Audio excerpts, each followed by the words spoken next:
Hello, j'ai décidé aujourd'hui de vous faire une petite analyse en temps réel de design humain en partant sur un schéma que je vais essayer de faire afficher genre par là dans la vidéo pour que vous puissiez suivre ma manière à moi de plonger dans le design de quelqu'un et donc dans ses énergies.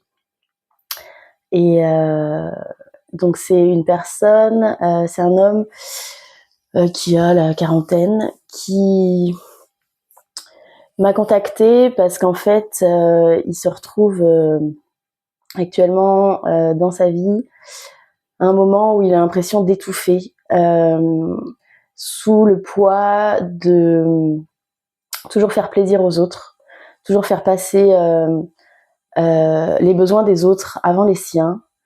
Et, euh, et ça commence à lui peser très très lourd parce que c'est un fonctionnement qu'on est nombreux à emprunter en fait par éducation, que faut faire plaisir aux gens autour de nous jusqu'au point de s'oublier. Et et il y a énormément de personnes actuellement dans le monde qui prennent conscience de ça et qui essayent de se réveiller euh, et de se ramener au premier plan de leur vie.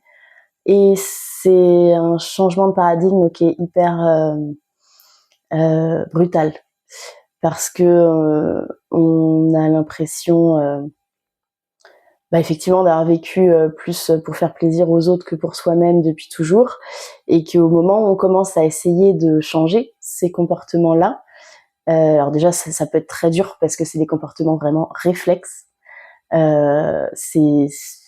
c'est plus fort que nous jusqu'au moment où on se dit mais là j'ai pas le choix, sinon j'étouffe. Mais c'est des comportements qui sont réflexes. Donc, je ne dis pas que c'est facile. C'est pour ça qu'on parle de 7 ans de réalignement à son design humain, 7 ans de travail de déconstruction et de déconditionnement avant de se reconnecter à ses énergies vitales, tout simplement. Et donc, pour plonger tout de suite dans l'analyse de ce cas particulier, ce qu'on peut constater tout de suite sur ce schéma, c'est justement l'alignement de tous les centres qui sont définis et le contraste avec les centres qui sont non définis dans ces énergies. C'est-à-dire que tous les centres colorés qui sont définis sont reliés entre eux par des canaux en plus très directs qui donnent une direction et un sens très fiable, très droit et très juste, et très individuel aussi pour cette personne et cette énergie.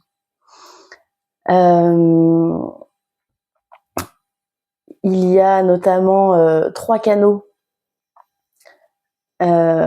vraiment de la circuiterie individuelle qui font que c'est une personne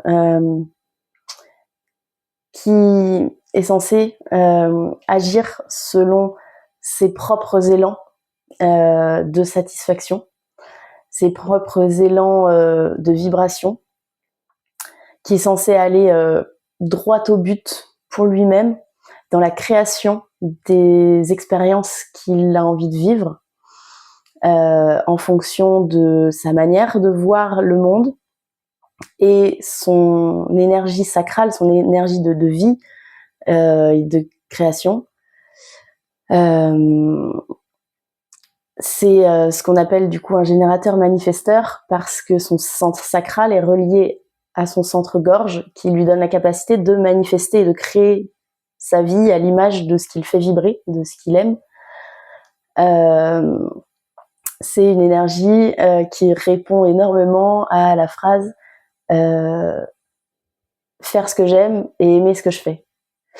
Et quand on est dans cette justesse d'action, la vie devient un rêve éveillé, tout simplement. Pour pour aller plus loin et pour plonger tout de suite dans l'autre canal qu'il a entre son centre ajna et son centre de la gorge, manifestation, c'est un canal du circuit de la logique. Donc c'est quelqu'un qui va avoir une manière de concevoir la vie,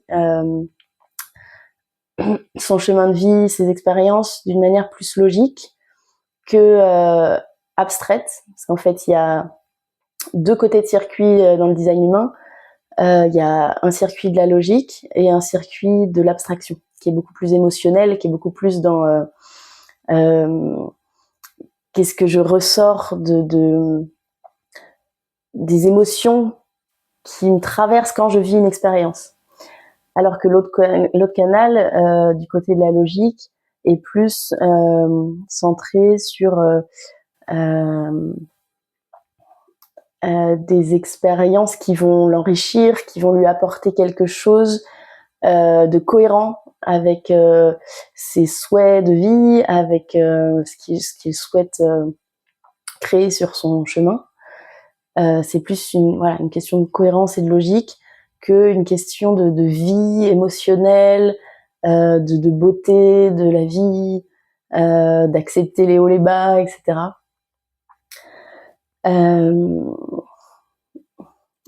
C'est aussi du coup par son centre ajna défini quelqu'un auprès de qui je sais que moi par exemple en tant qu'analyste je ne vais pas pouvoir ou en tout cas mon positionnement ne sera pas du tout d'essayer de lui faire changer son point de vue sur la vie, changer sa manière d'agir depuis toujours.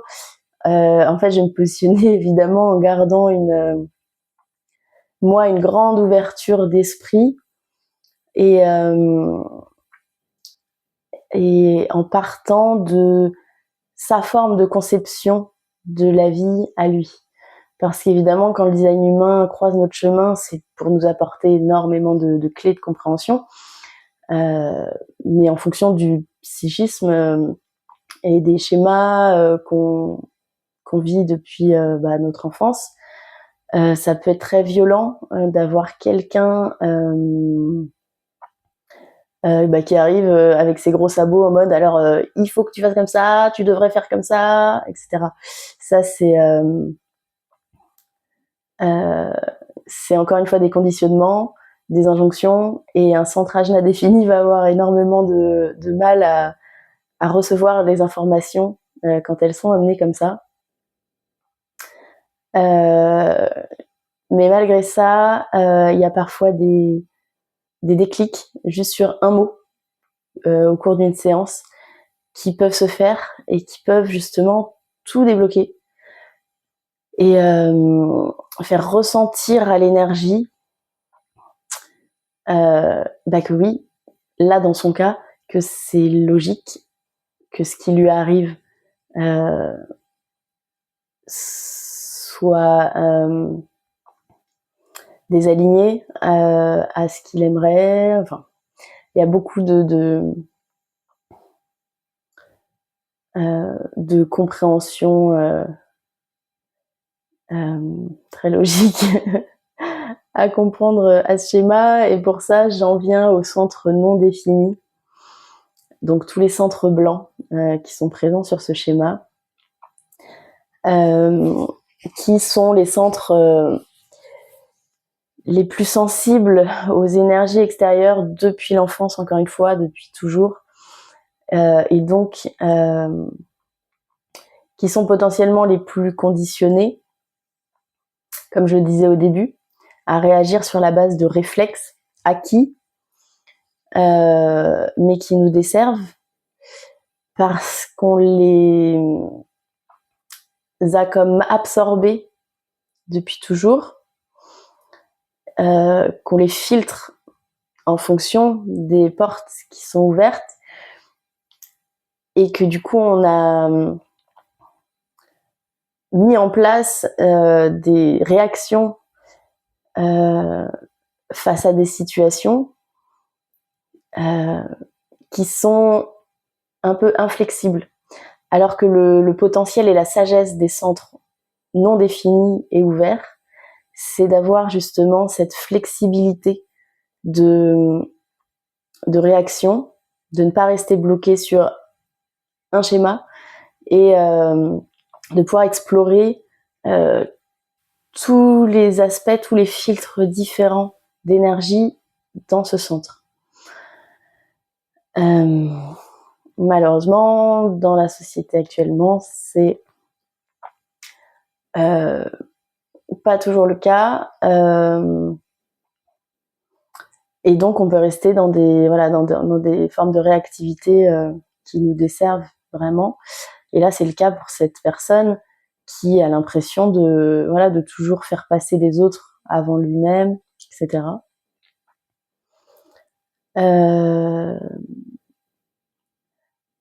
Moi, ce qui me saute aux yeux en voyant ce schéma-là, c'est évidemment son centre des émotions complètement ouvert. C'est-à-dire qu'il n'a pas de porte définie, donc il n'a même pas une manière de filtrer les émotions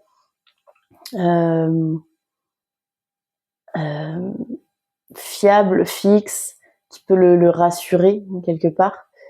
Donc un potentiel à absorber toutes les émotions des gens qui l'entourent et à les absorber à chaque fois dans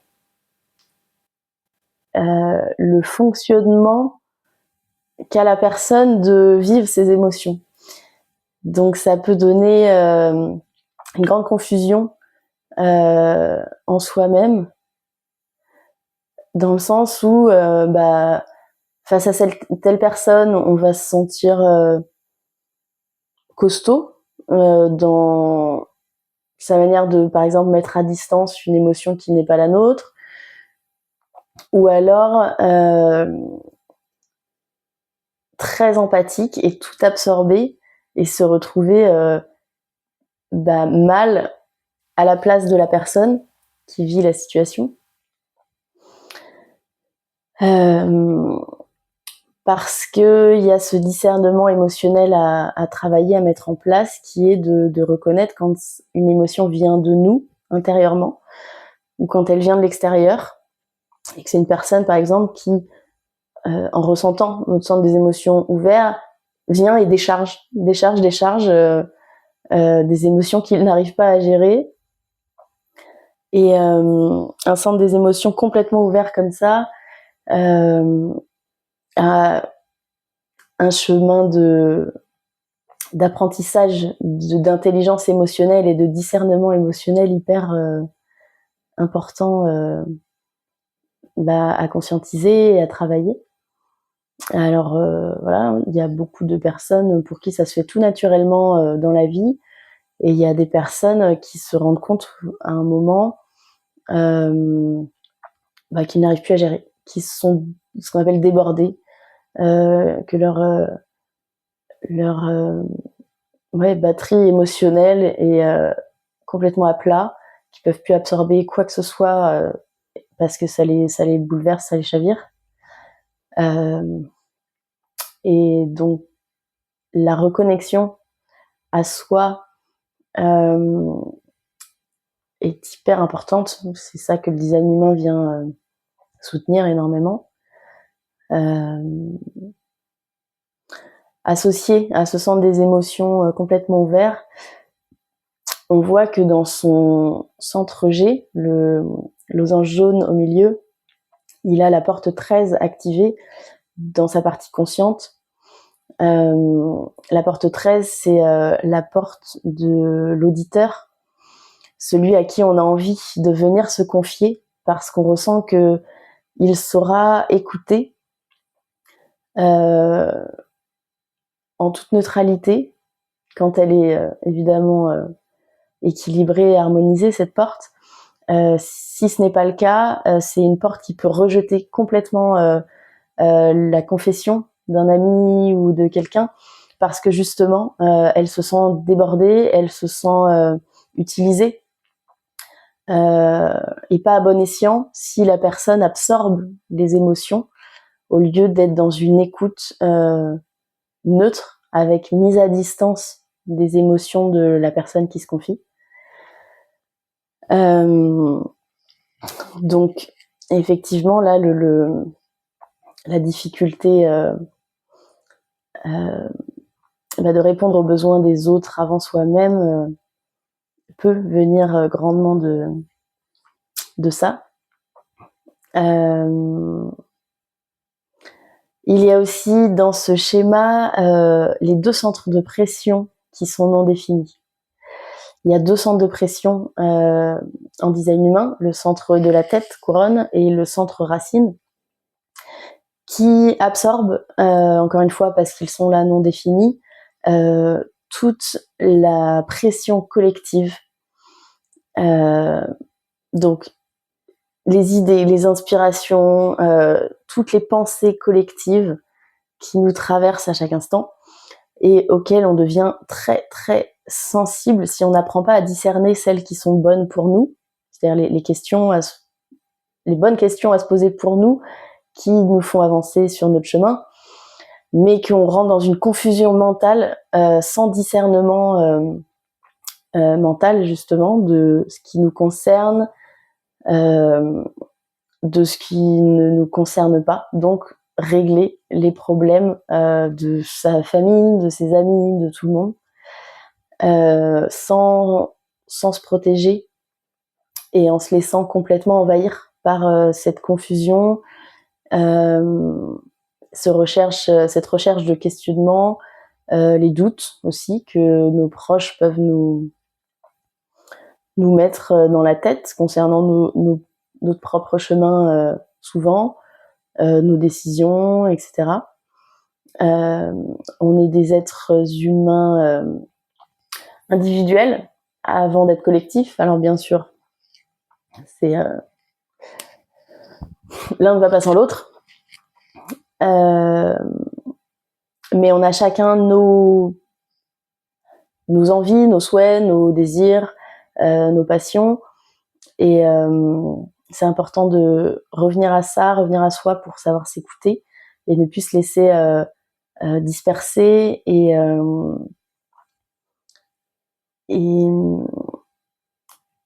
je cherche mon mot. C'est le mot corruption qui vient, mais ne pas se laisser, on va dire, influencer par quelqu'un, par exemple, qui nous dirait oh ben non, tu veux pas faire ça, ça te ressemble pas, c'est pas toi. Ben il y a que nous pour savoir ce qui nous ressemble, ce qui nous attire et ce qui est bon pour nous. Et le centre racine, du coup, qui est aussi sujet à une pression folle de faire pour faire, de faire telle action ou finir telle tâche pour en être débarrassé le plus possible. Et ça, c'est aussi un conditionnement qui peut être très négatif quand on a, comme ici, une énergie qui est incarnée sur Terre pour vivre des expériences vraiment distinctes et alignées, et qu'on se lance dans l'expérience encore une fois juste parce qu'on nous a dit oh tu devrais faire ça, ça serait bien pour toi, et si c'est pas aligné, on va avoir envie de régler vite l'affaire et sans nourrir, sans capter de l'expérience pourquoi on y est allé et ce qu'elle était censée nous apprendre, ce qu'elle venait enrichir en nous et nourrir. Et voilà, c'est aussi une des raisons qui peut vraiment renforcer chez cette personne ce sentiment d'être pressurisée par les autres pour les aider toujours, pour être toujours à l'écoute, une bonne aide, etc. Associé à ça, le centre ego qui est non défini, donc ce besoin de prouver sa valeur. Si l'énergie a été conditionnée à prouver sa valeur parce qu'on est le bon ami, parce qu'on est toujours là pour filer un coup de main, parce qu'on doit toujours aider les autres, évidemment qu'au bout d'un moment, le cœur lui-même se fatigue. On se blesse soi-même à vouloir prouver notre valeur alors que notre valeur est inhérente à notre essence et n'a aucun lien avec ce qu'on fait, avec les services qu'on peut rendre aux autres. Les gens qui estiment notre valeur en fonction de si on les aide ou non ne sont pas des amis. Ils sont là pour profiter de notre énergie et en fait, c'est difficile des fois de couper des ponts ou des liens, mais ce sont des énergies desquelles il faudrait s'éloigner à tout prix pour se retrouver, voilà, ces énergies les plus vitales. En plus, dans ce schéma, il y a aussi le centre de l'instinct qui est non défini. Et donc cette tendance à s'accrocher à des situations, à des personnes ou à des choses qui ne sont pas bonnes pour soi. C'est un centre qui est très pressurisé par la peur et donc qui peut vraiment rendre fébrile concernant ce besoin qu'on peut ressentir très fort en nous de couper les ponts avec telle personne ou autre.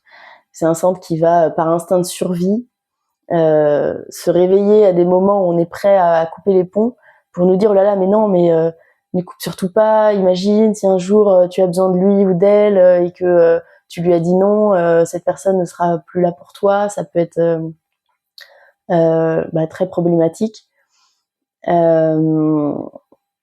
Et donc maintenir des relations qui au final ne sont là que par intérêt. C'est un centre, quand il est non défini, qui est aussi très sensible à la santé des gens qui nous entourent, qui a un potentiel de sentir si les gens sont sécurisants pour nous et si eux-mêmes ils sont dans leur alignement de bien-être.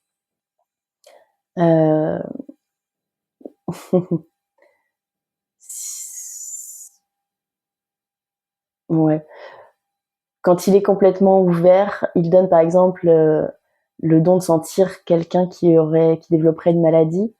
Il donne la capacité de ressentir la maladie chez les proches qui nous entourent. Donc là, évidemment, il y a 3 portes définies dans ce centre non défini. Donc il y a quand même un filtre et une teinte.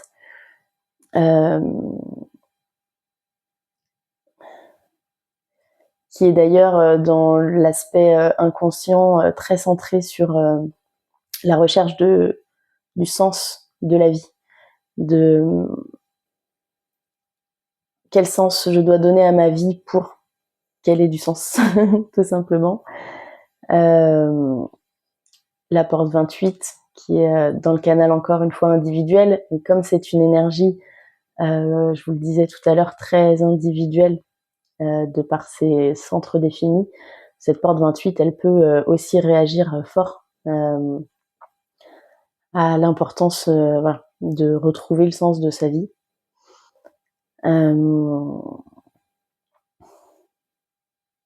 Donc voilà, tous les centres qui sont blancs, qui sont non définis, vont avoir ce fonctionnement conditionné d'être plus centré sur les autres que sur soi-même, dans le cas de cette personne. Et voilà, le premier conseil, si je puis dire, que le design humain donnerait à cette personne, c'est de prendre du temps pour lui. C'est un profil 1-3, donc d'accepter que cette phase de sa vie l'invite à rester peut-être plus seul pour effectuer une introspection profonde de ses énergies, de ce qu'il ressent quand il est centré sur lui plus que sur les autres, revenir à sa valeur profonde et se centrer sur son propre rythme à lui, accepter de ne plus être présent dès qu'on le sollicite. Le canal 43-23 entre l'ajna et la gorge montre que c'est quelqu'un qui est aussi très connecté à sa propre intuition. Une intuition d'ailleurs qui lui vient de sa propre source, donc qui n'est pas non plus à conditionner par des avis extérieurs ou des conseils extérieurs, qui vient vraiment de lui et qui l'invite, cette porte 43, à peut-être s'ouvrir à tout l'aspect spirituel pour retrouver ce qu'on appelle son feu créateur intérieur qui vient du sacral, pour retrouver toute l'abondance que la vie essaye de lui apporter et lui apporte peut-être, je ne connais pas cette personne personnellement. C'est un design intéressant.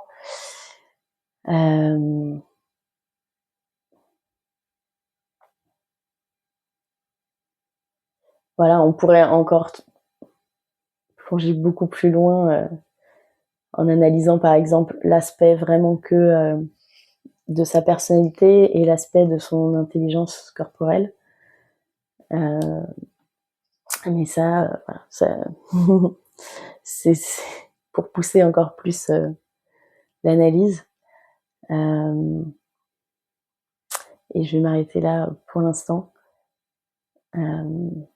Voilà, n'hésitez pas si vous avez aussi envie de plonger dans votre propre schéma pour avoir au moins les premières bases, une visibilité.